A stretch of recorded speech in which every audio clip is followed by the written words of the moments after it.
Well, thank you for not leaving. I think we blocked the parking lot so you couldn't get out, so that's a mistake. So let's just share one or two thoughts that you maybe were saying, hey, I really wanted to ask that then, and then maybe there anybody just kind of holding on to something. Yes? As you said, clergy are held hostage to those who fund the status quo. Clergy. Is the church going to have to die to move forward?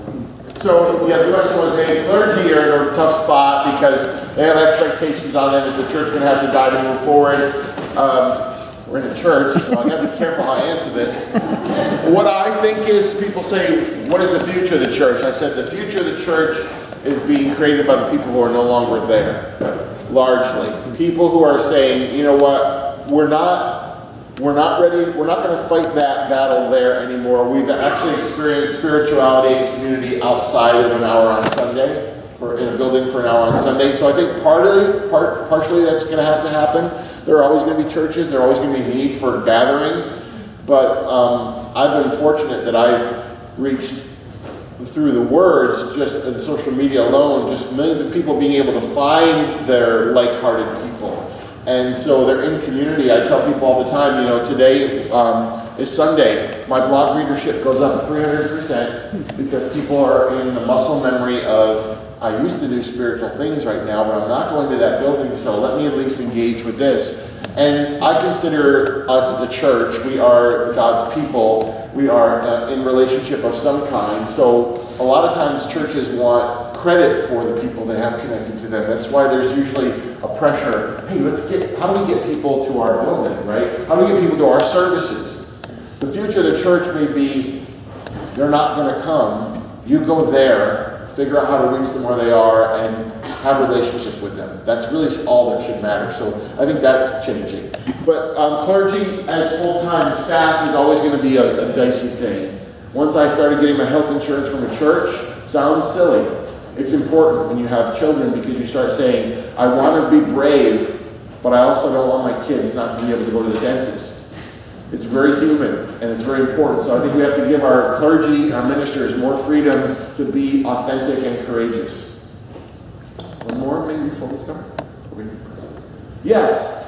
You already touched on it just now, but the economic disadvantage, to be truthful, for a minister and the associates and all the other priests and priestesses and whatever is in the Christian churches, how do you deal with that? And they have families, and as you just mentioned, health insurance, so forth, so on. What's the answer? Because I suspect they are holding back.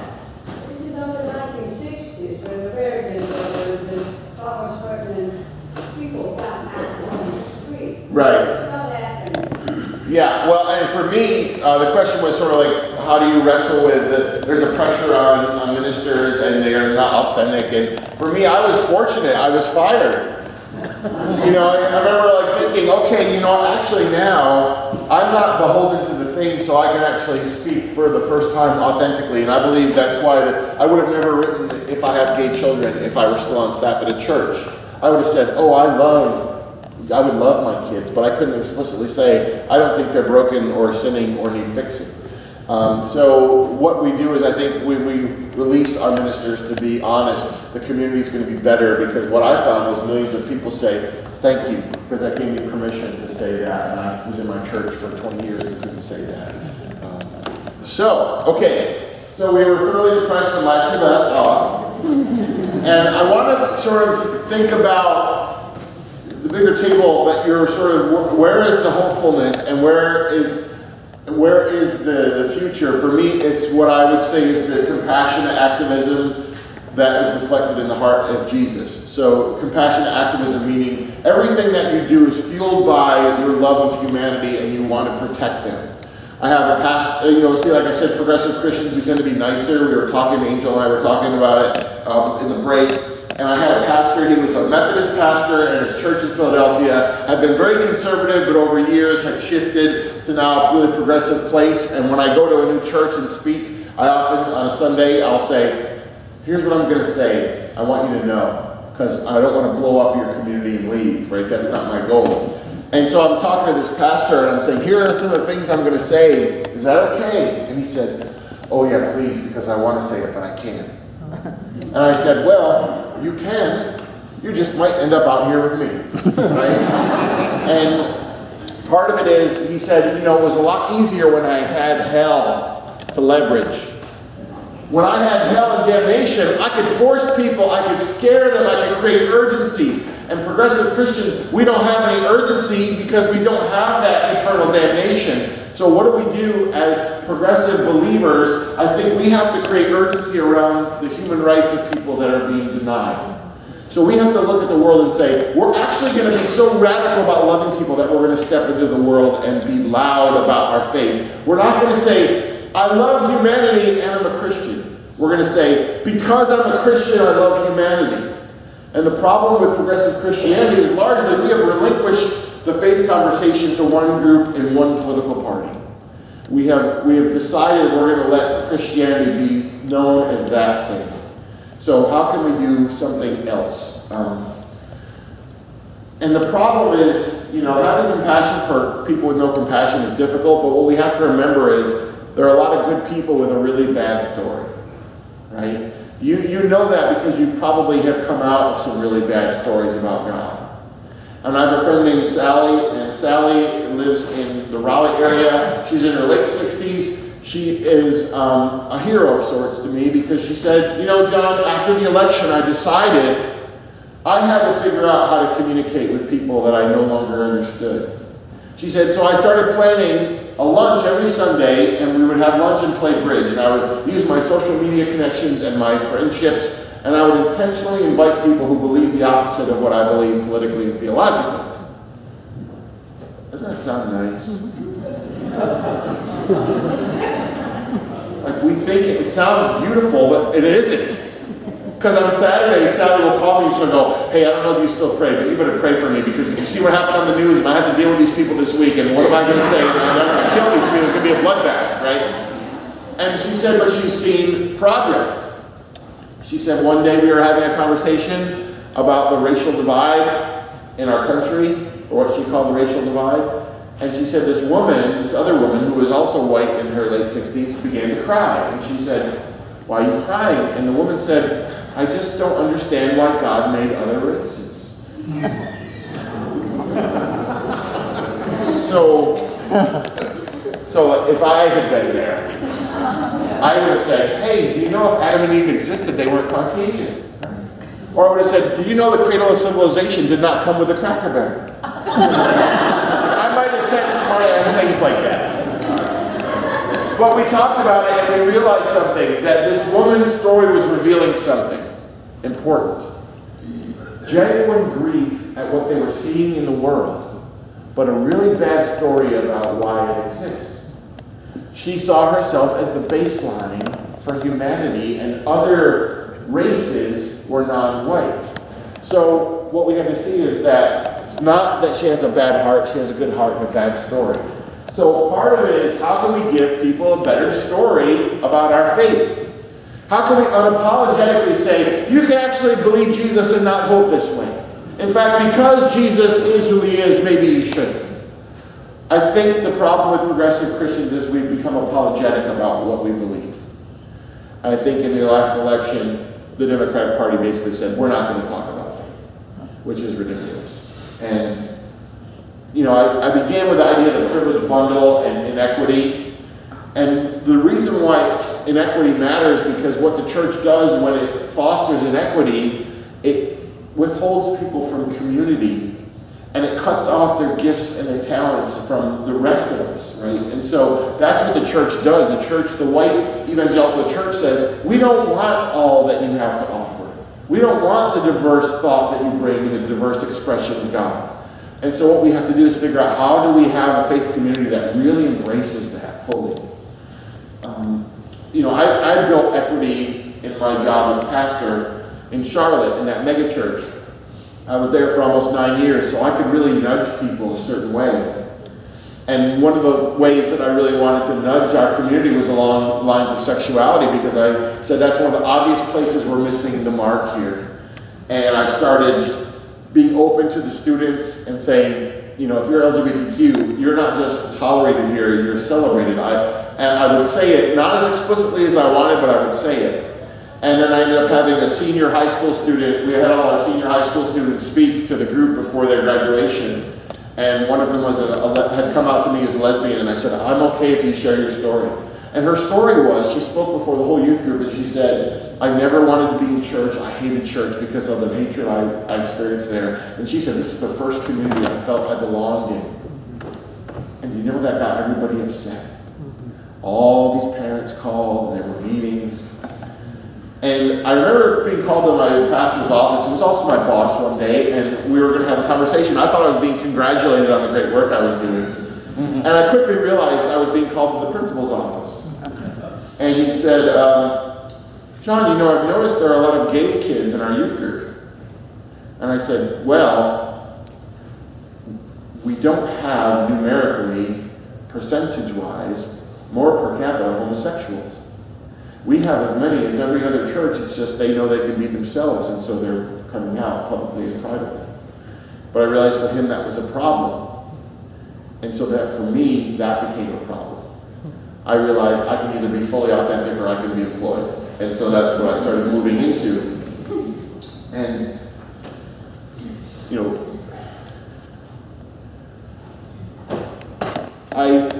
I'm a polarizing public figure talking about faith and politics. I don't want to be. But I find that I don't even consider myself a writer anymore when I travel. I'm on the road almost 75% of the time. And I don't see myself, I see myself as a pastor, but even more than that, right now I consider myself a war correspondent.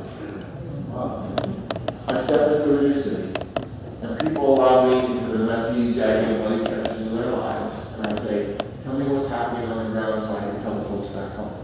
And that's why I blog. I don't just blog things that I feel. I get with people and they share their stories, and I say, I want other people to know this, and so I listen for the places their voices break. And I hear what they tell me, and I sense their frustration. And then I try to figure out how to put that into words that other people can read and understand. And as I do that, as I travel to places like this place today, you talk to me and then I sense something. I sense that you're really tired. Anybody here tired? Yeah, I'm breathing. I'm breathing. Yes. Not as tired as those people that don't have as much privilege as I do are. Sure, absolutely. But here's the thing. You're more tired than you were in 2016. Because it's exhausting to give a damn, isn't it? To be a person of compassion in a time and a place when compassion is in such great demand, right? You wake up every day and you push back against predatory politicians and toxic systems and corrupt legislation and human rights atrocities and acts of treason and presidential tweet tantrums and your aunt whom you don't understand anymore. The volume and the relentlessness can wear you out, have you noticed? And see, you're carrying a lot.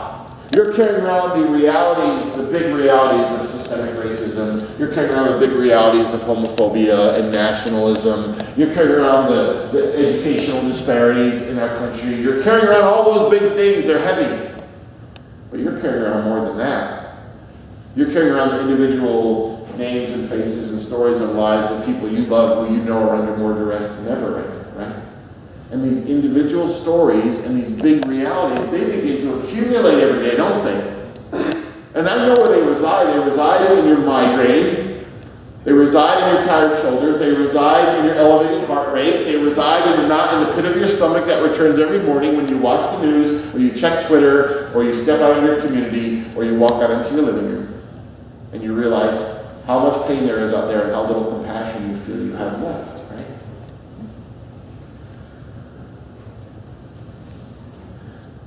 And as I travel and I see tired people, there's a pattern to what people share with me.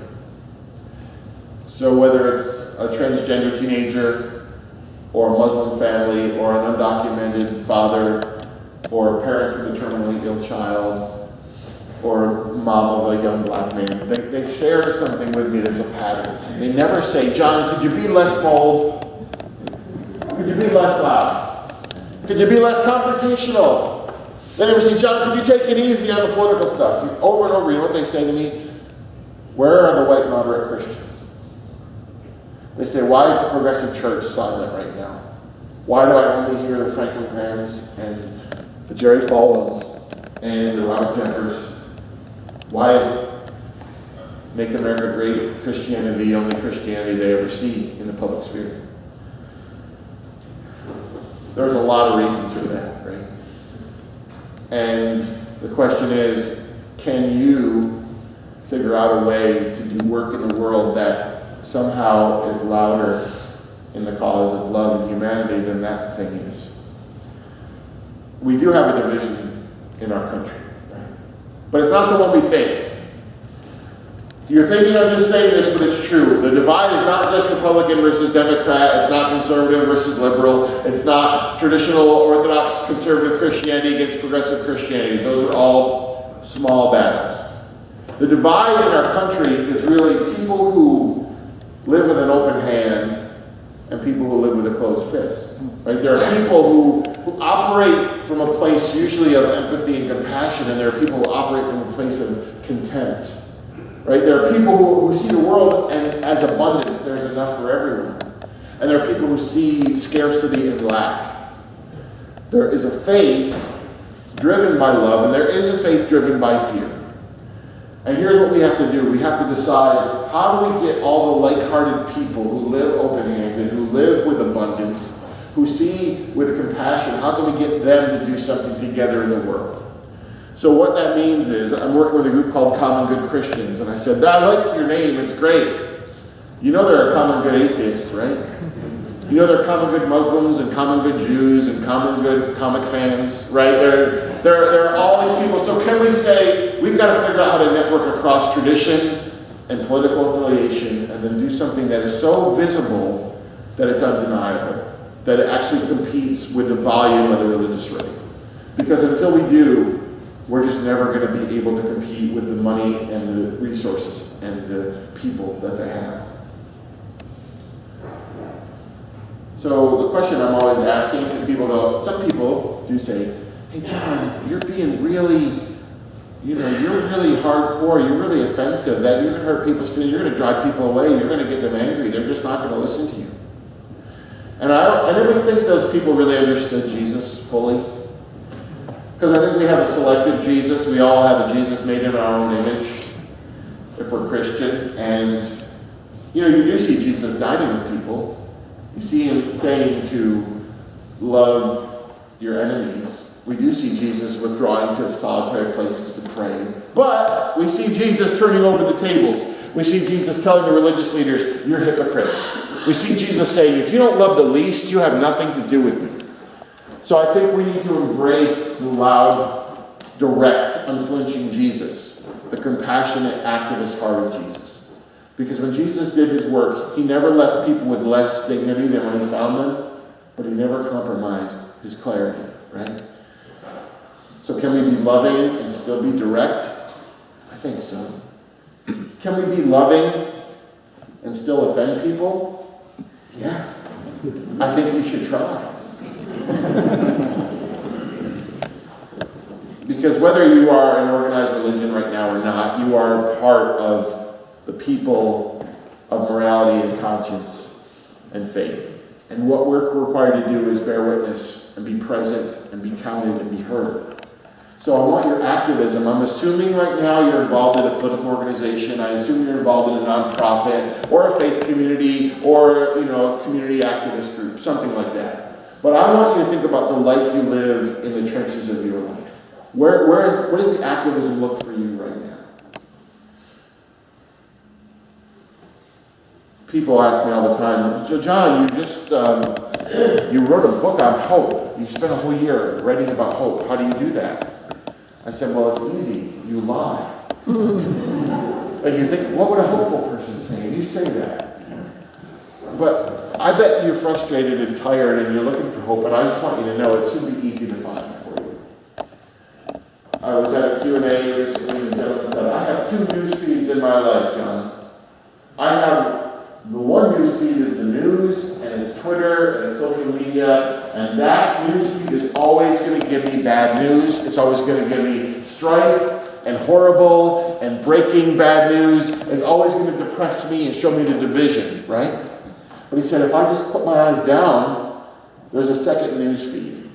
It's the people in my city and the names that I know and the ministries I'm aware of and the groups that I see. And he said, if I pay attention to those stories on the ground, he said, hope is actually really easy. Which is why I do remain hopeful. You know why? Because I traveled to Anderson, South Carolina. I never realized it existed. Got a really good, chili cheeseburger at some drive-in because I saw the Guy Fieri sign, and then the Lord led me there. And then so I come here and look at this. This room is filled with people who are on the ground here doing the work. So hope is easy to find if I pay attention to what's really happening. See, this gathering right now, it's not going to register on Twitter today. It's not going to be on the news.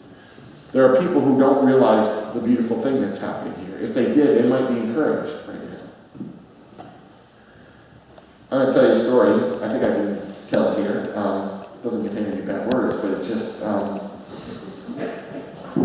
I would call myself a pessimist. Well, actually, I used to call myself an optimist until my wife said, "You're a pessimist." The election was approaching in 2016, and I walked in one day and I said to Jen, "All right, listen, I got a bad feeling." And she said, "Well, that's what you do. You get bad feelings. You have the spiritual gift of agitation." And I said, "No, really, I think this is not going to go well." And she's trying to show me facts and data and polls and all this stuff. And I said, "No, I think here's how this is going to go down. I have a plan. So election day, my plan is to vote, and then at 8 p.m. I'm going to take half an Ambien and go to bed." And I said, "You have my permission to wake me up if we get good news." So I voted, and 8 p.m. took half an Ambien and went to bed. Next thing I knew, I looked at the clock and it was 11:45 p.m. And I said, "Oh no." And I walked out, and she was in her office in front of the computer, and I just looked at her face, and I shut the door and went back into bed. Wanted to take the other half of the Ambien. Wanted to take the bottle. As Tuesday rolled into Wednesday, it began for our family, maybe not for you, but for some of you here, a time of profound grief. Not figurative grief, not metaphorical grief, but genuine loss at what felt like death. And the big things are the things we were grieving, like our idea of America and church and family. Those things were just like dying in real time. But it was the smaller things we were grieving, the small and close things. Relatives who were suddenly celebrating, and the posts of friends on social media, and the things our pastors started to say. And the thing about all this, no area felt untouched by the grief, and the worst part is, it's still going on. Because normally what happens is someone you love dies one time, and you spend your whole life grieving that one moment. But this is a daily grieving, right? It's a recurring loss. Because every day there's something else, and we never get to sit with something enough. So the challenge is, what do we do with the grief? How do we transform the grief into something else? That's where you come in. Because it has been worse than an Olympic level pessimist like myself could have imagined. And yet, in spite of it all, despite how stomach turning it's been, and all the sleep I've lost, and all the grieving I've done, all the worry lines I've acquired, all the wine I've consumed, all the expletives I've let fly, despite all of it, I am still hopeful because I see that the damn givers are still at work. Look at us. We know that it's bad out there, but we're somehow saying we're going to keep going. And that's where the hope is. The hope is the aspirational thing. It's the thing that says, if we keep doing the right thing right now, someday it's actually going to show up in a way that we can recognize. We're actually going to see the day that we hope to see. We're actually going to have an America that we want to exist is actually going to exist. You get older, and your body changes, right? And I realized recently that I can no longer be upside down. I used to be able to be upside down. So I used to be able to do a flip off a diving board. I could do a 1.5. If I did a 1.5 off a diving board now, paramedics would have to be standing by. I used to be able to do a handstand. If I want to do a handstand right now, I would have to have these people assist me and hold my legs up. I used to be able to go on a roller coaster that goes upside down. I can't do that anymore, but I forget that I can't do that anymore. You know where I forget? When I'm at Disney World. And we're all sitting there, and it's a beautiful day, and we're standing there looking up at this ride, and I'm with my kids, so there's pressure there to be cool, and I look up and I'm like, wow, that looks really fun, and the people are screaming with joy. There's like an 8-year-old girl up there, wow, and I wrote 3 books, I can do this. And then I get out there, I get strapped in, and it takes off, and within 10 seconds my brain says, I thought we talked about this. You didn't listen, and now you're going to pay.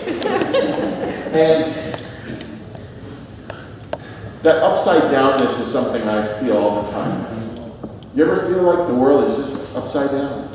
I remember thinking that the night of the election and the day of the inauguration, and when I watched what happened in Charlottesville, and as I watched refugee families stranded at airports, and as I've seen the border crisis, over and over I just go, everything is upside down. I call it a spiritual sort of motion sickness. And I bet you understand that, right? I think you know that disorientation. I think you walk away from conversations with people that you used to come on for compassion and decency and rational thought, and you don't recognize them anymore. I think you have friends and family members you feel estranged from now. I think you have a question that comes to your mind 100 times during a week. Is it me, or is a huge portion of this country lost its mind? Well, the good and the bad news is it isn't you. It's good because of what it says about you, and it's bad because of what it says about the place and time where you find yourself. The fact that you are grieving means your faculties are intact. It means your mind is fully right. It means your heart is working properly. It means you still have a soul doing what a soul is required to do, keep you deeply human and profoundly inhumane times. If you are grieving, if you're tired, celebrate it. It means you have your humanity still. It means you actually still get it in.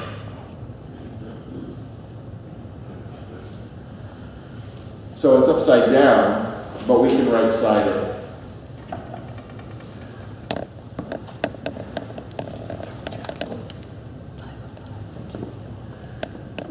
I want to ask if you have a couple of questions, thoughts. Yes. Okay, this is going to sound pretty good for some people, but I think I always say this to myself, is that with my white privilege and all this grieving we're talking about and everything, I mean, people that are marginalized are have gone through this, and it's a part of their culture. And now we're in that feeling, and we're very disturbed about it. Mm-hmm. You know, it's very easy just to forget all these marginalized people and say, this has been their journey.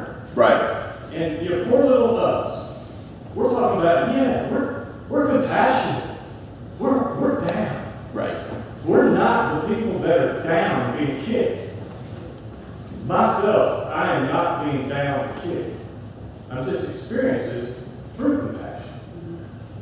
Yeah, well, you know, it's great. It's a great observation. You know, I was talking to a friend of mine from our church who happened to be a woman of color a couple days after the election, and I'm talking about how upside down everything is, and I feel like we're powerless and we're voiceless. And she said, well, welcome to being black, right? and you know, a lot of people here, you know, the privilege bundle has got sold a lot of folks here today. You've received it.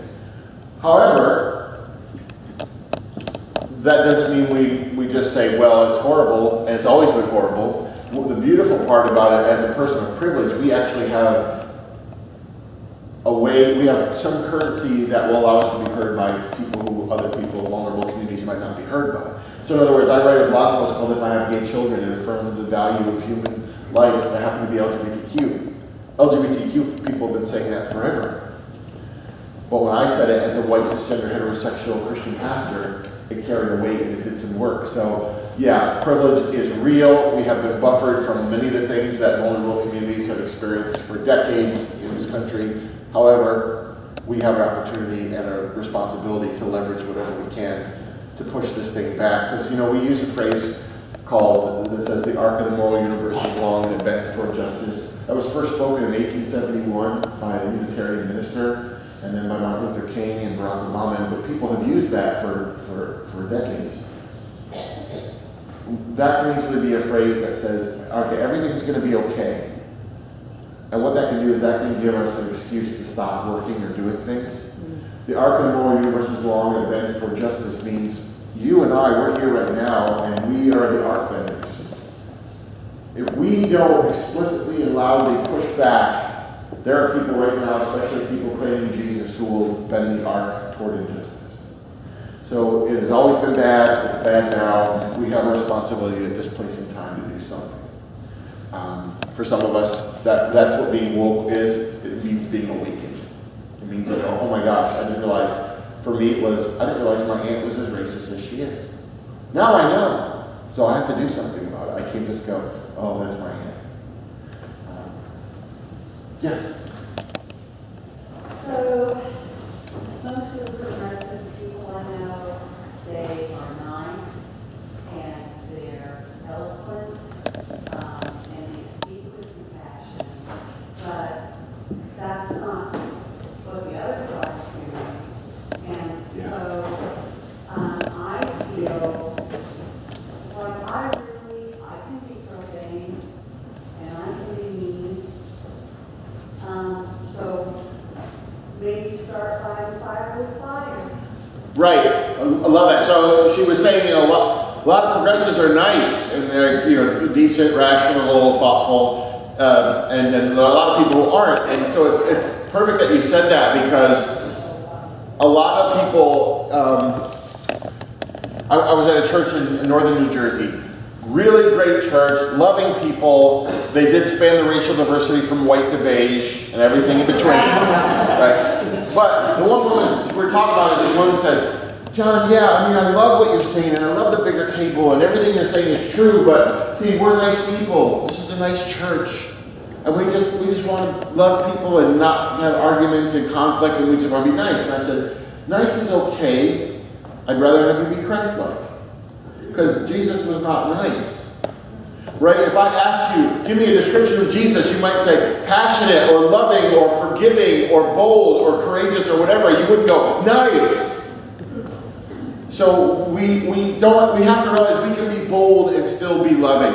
And we can sacrifice niceness for clarity. So yeah, I don't want you to go out there and be what the other side is, because you don't want to oppose monstrous things by becoming monstrous. But Jesus, in Matthew's Gospel, the whole 23rd chapter, if you ever want to read it, it's great. Jesus basically over and over tells the religious leaders, woe to you because you're hypocrites. Woe to you because you're hurting the poor. He could be accused of saying, people could say, Jesus, that's harsh. But Jesus, he could say that and it's still redemptive, because he didn't speak to damage the religious leaders. He spoke out of compassion for people who were being hurt. So don't quiet your voice. You know, I talk about personal activism all the time. I'm going to give you a 5-minute crash course. It's usually a longer thing. We'll talk about it tomorrow at the restaurant. But some activism for you is stepping in. You know, family discussions are difficult right now. Is that happening? Maybe not in South Carolina. Maybe it's in North Carolina. I'm canceling Thanksgiving and Christmas and Easter and Arbor Day and everything. But for me, what I tell people is your activism right now, your progressive faith expression, may be stepping into those conversations one more time. Because, guess what? You evolved to get here. Theologically and politically, you may not believe everything you believed 10 or 15 or 20 years ago. You had a moment where you realized. I had a moment where I realized some things. Maybe you have to give your people that chance. Maybe you could step into their space and say some truth that they may not hear any other place, because maybe all they hear is Fox News and people who look like. So you have to step into that space and try. Maybe they'll be ready to hear you. Now, it might go horribly wrong. If it does, I'll send you a t-shirt. Did you have a question? So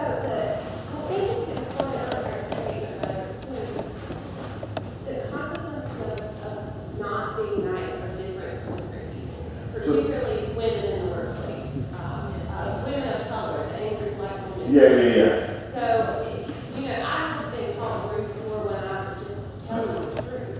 Sure. By people who I think would be comfortable in this room. And you know, just a minute ago, you said term woke, and I heard on maybe the Peter Enns podcast the other day something about the concept of performative wokeness or ally theater. You know, it's basically the white majority or the white progressive majority figuring out how to talk the talk, but maybe not really walking the walk. And I struggle with that because even in this movement, it's still white male voices that we hear the most. For sure. So I'm chasing a bunch of rabbits now. No. And so the question is the idea of being nice, not being nice has consequences, different consequences depending on who you are, what, you know, whether you're male or female, whether you're black or white, and there's sort of those layers of privilege do allow me to be more direct and rude, and I'm applauded for it, or other people would feel like, you know, called derogatory things. And that, you know, there's difficulty there. I think, for me, yeah, I was talking yesterday, I was in Charlotte at an LGBTQ at a P-Flag gathering, and one of the transgender teenagers was talking about the difficulties of the activism. And I said, well, you know what? It's not your responsibility to fight for your worth.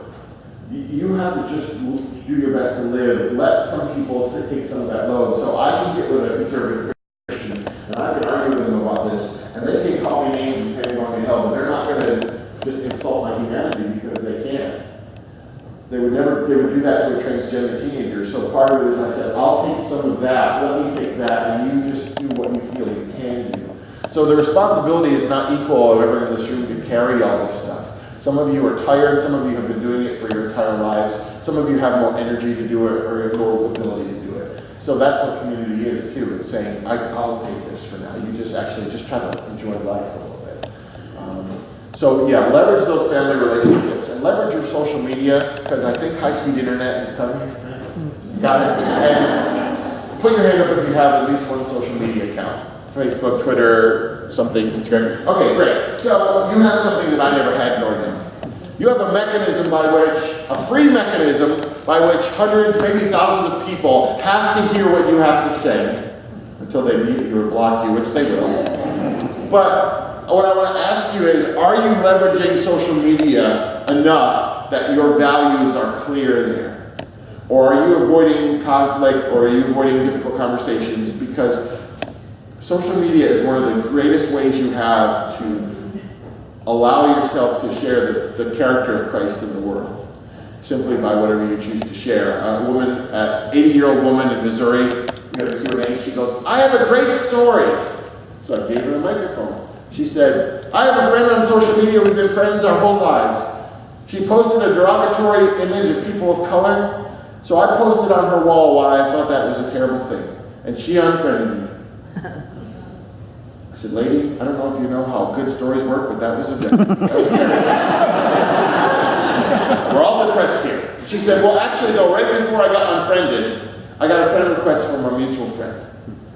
And I proved it, and the woman sent me a message and said, I'm a Christian, but I've been so disheartened by the Christianity I see in America right now that I've been losing my faith. She said, I saw your post on our mutual friend's wall, and it encouraged me, and I wanted to say thank you. So now they have a friendship, and now they actually do work together in Missouri. So the conversations you're having on social media aren't just between you and one person. There's an army of people listening and watching, and they're saying, I wish there was a Christian who felt this way where I am, and then all of a sudden they see one. So allow yourself to leverage your social media in a way that actually speaks your heart. Now, I may be horribly wrong, so I'll send you a t-shirt as well. That's two I owe you. But the third thing is I want you to think about this as your personal sort of way to live this out is, it's going to sound very trite, but sharing your story and using your voice. And I say this because when I wrote that blog post that went viral, next day I'm on CNN. Underneath me it says, John Pavlovitz, pastor. Could have easily said, unemployed and currently despondent. I had no job, I had no plan, I had no church behind me, I had no marketing campaign, I had no social media empire. I had 800 words the deepest contents of my heart. I put those words out in the world, and those words did a work I couldn't have imagined. And I say that because you've lived in your story so long, you don't realize that it's extraordinary and worthy of being told. And you hear your voice so long, it's become white noise to you. But your voice, other people, can be music. And so I want to challenge you to use your voice and your circle of influence and your privilege and your friendships and your platform and your pulpits, whatever you have, and leverage it for the cause of this. A couple more questions, then we'll wrap up. How do you have a conversation with someone who is a good friend, who you have different beliefs on, who just says, let's just agree that we disagree, or doesn't even want to start the conversation?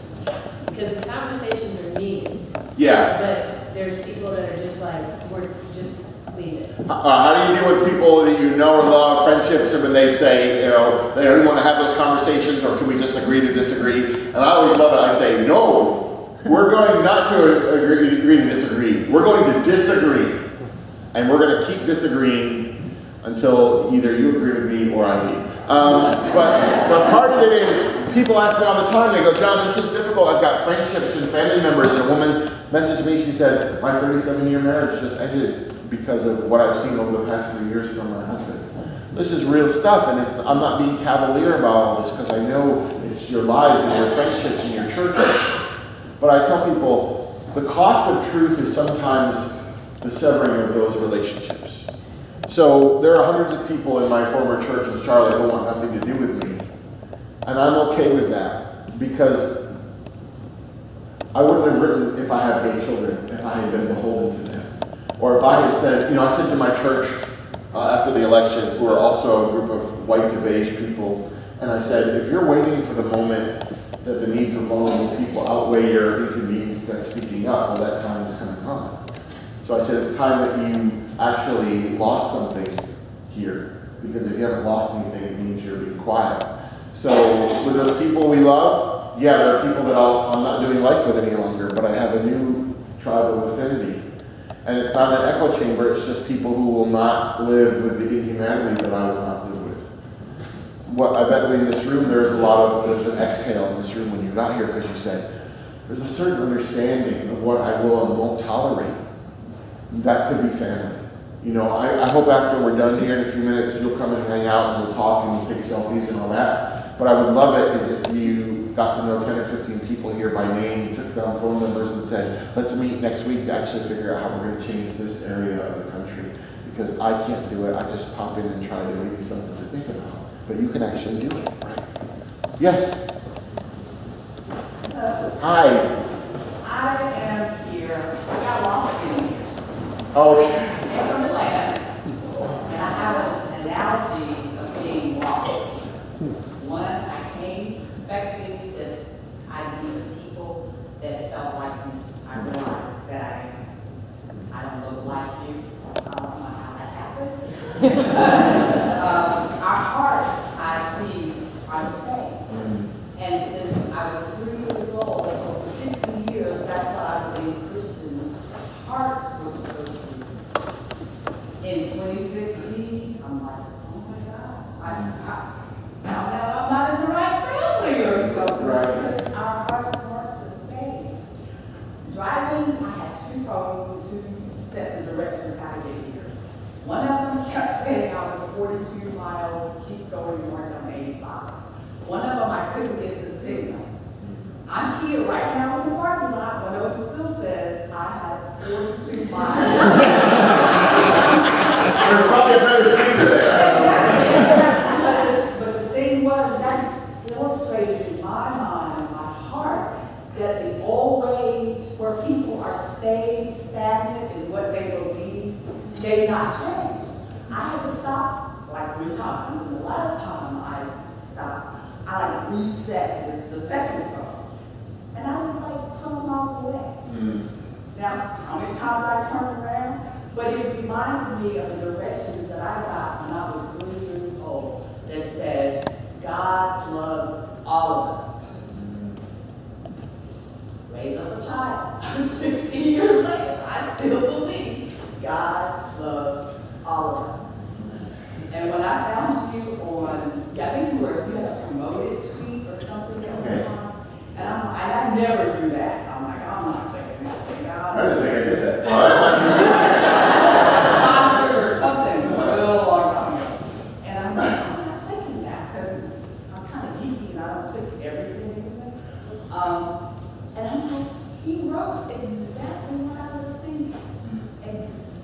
exactly what I was thinking.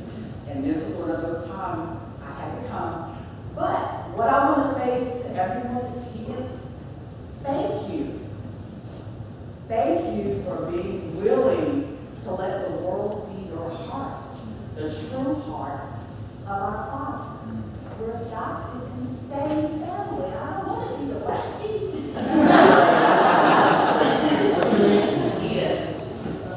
Edith, Yes. thank you for being here. I mean, you got here late, you said, so I'll stay after and give what you missed if you want. Wow, well, thank you for that.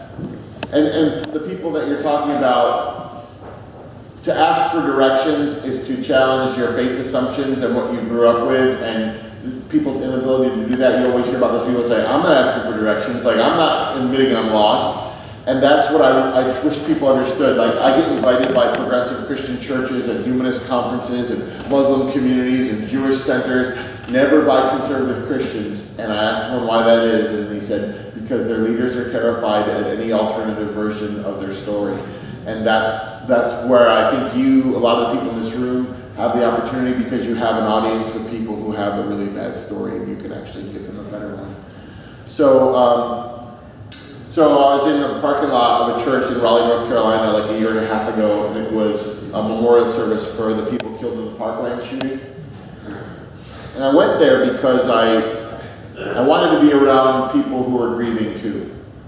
And, I was walking around that day, and I remember it was a memorial service. We were there to mark the premature passing of people, right? We were there to lament the violence that seems to be increasing. We were there to say, how are we doing this again? Why are we doing this again? So it was heavy, but there was something else happening, because middle and high school students had planned the whole event. And I was looking at these students, and they had t-shirts they made and signs, and they were giving out flowers and hugging people, and they were, just really involved. And I thought, there's something happening here. And I remember the service was powerful. 17 middle and high school students stood up. Each of them read the name of someone who'd been killed, and then they released a dove. And then each of them lit a candle with the person's name on it. And those 17 middle and high school students led hundreds of adults through the streets of Raleigh. And what was great was middle and high school students gave the messages, not adults. And they spoke powerfully, and they spoke prophetically, and as they spoke, the hairs on the back of my neck stood up and tears came to my eyes, because I realized they're doing something life-affirming in the face of death. Right? They're seeing this ugliness, and yet they're managing a beautiful response. And I remember thinking, the day givers are actually still at work, right? And this one young man came up and he said, I want you to know I'm really happy to be here today. He said, I'm not happy because of why we gather. He said, I'm happy because I woke up today looking for hope. And he scanned us and he said, there you are. And that's the truth, right? The truth is, you can lament all the stuff you see out there, and you can be grieving all of it, but you can actually be instrumental in the antidote of it, right? Ask yourself some questions as you grieve. The question you start with is, what do I still know to be true? Do I still know that America's beauty is in its diversity? Do I still know that people are inherently equal? Do I still know that people are essentially good? Do I still know that sacrificial love and caring for my neighbor is the better path? Do I still know that a child half a world away is as valuable as the one in my nursery? And if you believe the answer to those questions is right there, and then ask yourself the second question. Am I still alive and breathing? Because if so, then you have what you need to affect all the other steps. I have a friend named Rod. I read about him at a bigger table. He invited me to his home in Santa Rosa, California. A beautiful mansion overlooking rolling hills of wine country. He got me to his house. He welcomed me in. He had a little private, guest room. Apparently, I talk about food on social media a lot because he had all my favorite snacks laid out. He had books he thought I would like while I was there for 7 hours. He had a note that welcomed me, and then he said, I'm going to leave you alone and just let you rest for a while. And I'm sitting in this mansion that felt like I needed booties to be in, right? And overlooking all these picture windows to this beautiful countryside. And I remember thinking, the house is amazing, but the house was not the thing. The view was amazing, but the view was not the thing. The thing was the hospitality of my friend who made me feel loved and welcome in a place I'd never been to. The hospitality of Jesus. Well, Rob lost his home in the wildfires last year. And I called him on the phone that day. And he said, John, it was crazy. It was 2 a.m. We were awakened. We had 15 minutes. We saved what we could. And the whole place burned down. By the time the sun came up, everything was gone. Just ashes. But he said this phrase. He said, we saved what we could. Friends, this is your charge. This is your calling. You can't change every political reality, but you can actually alter some races. You can't help every faith community value LGBTQ human beings, but you can alter the community that you're a part of. You can't help every white person see the reality of their privilege, but you can actually open the eyes of some.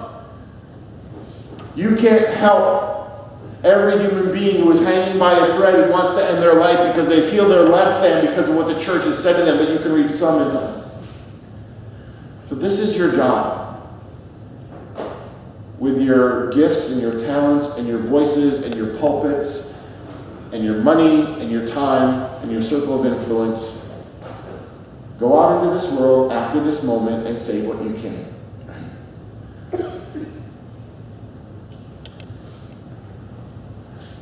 I drove from Raleigh, North Carolina, looking for hope. And here you are. So go in peace. Go with clarity. Go with courage. And I'm going to paraphrase Jesus. I think he'd be okay with it. When I say, blessed are the damn givers, for they will right side the world. Have a beautiful night. Thank you.